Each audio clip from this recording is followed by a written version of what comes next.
morning, buenos dias.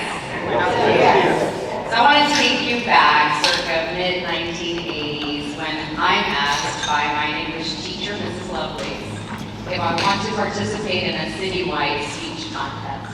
And the topic was destiny, choice, not chance. So what does Romanita, a 7th grader, first generation born to Mexican parents who don't speak English, they know it's to 5. We all are driven by our zip codes, right? So I live in zip code 78207, and my San Antonio people know what that zip code means. And so I choose to write about this topic, destiny, choice, not chance. So what does the 7th grader do?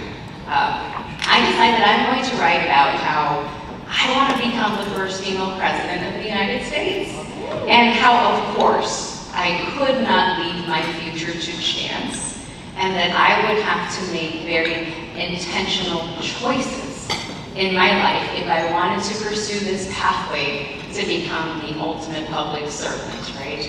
And serve as president of the United States.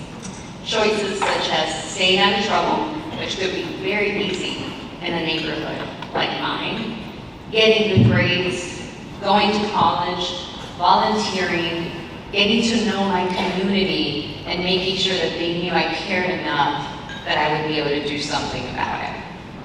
Now, let me tell you, I have come a very long way from wanting to take any action on those aspirations, and my professional journey has had a lot of very different facets, including the one that I am having the wonderful pleasure of leading today, and that is leading business advancement for greater SATX. We are the Regional Economic Development Partnership for the San Antonio region, and in that capacity, we are focused on having a talent-driven economic development approach to all that we do.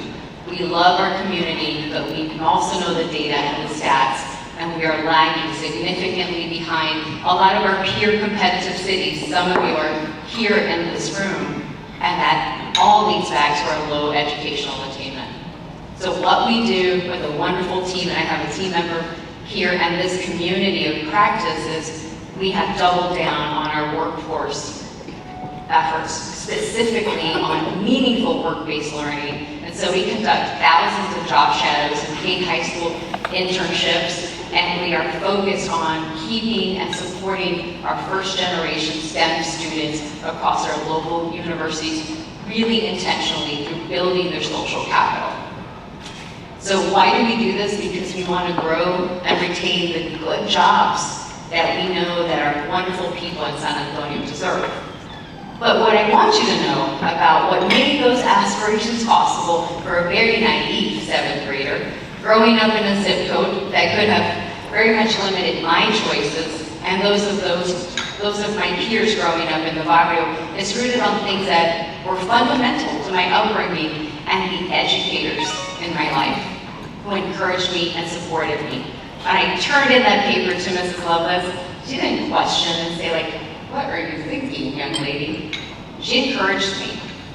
And I didn't feel that any of my teachers in elementary or middle school leading up to that 7th grade speech ever saw or treated me like I was a kid growing up in poverty, surrounded by drug use, single parents, teen pregnancy, you name it. And I certainly did not see my community like that. I saw a community that was colorful, filled with hardworking people who were trying to do better for their families, hawkish parents like mine who were much more aware of the circumstances of where we lived, and that a wrong choice could have a forever impact on my life and my siblings.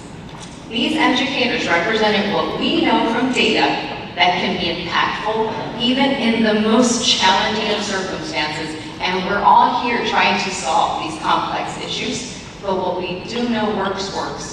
Quality educators matter, principals who know their communities and nurture a respectful relationship with parents who may not be the epitome of what we define as parental involvement, but who are showing up to try to keep their communities safe. Teachers and educators who not only have high expectations for their students, but who also elevate youth voice and invest in the necessary rigor to prepare them academically, help remove barriers, and provide resources and encouragement. That optimism I had as a 7th grader about my community, I still have today. But what has changed is I know that I don't necessarily have to be in an elected position to affect change. And that I certainly am not the one to solve for some of these daunting, complex issues that we're facing related to teacher quality, career pathways, workforce readiness, and the other myriad complexities that impact our education. But what I do sincerely hope, de todo corazón, is that I can inspire and elevate the voices of those who can to stay optimistic while also being action-oriented, and those who can drive the change our youth deserve and support the aspirations of other little 7th graders, like I was one day, are all of you in this room. So thank you for your time. Muchas gracias.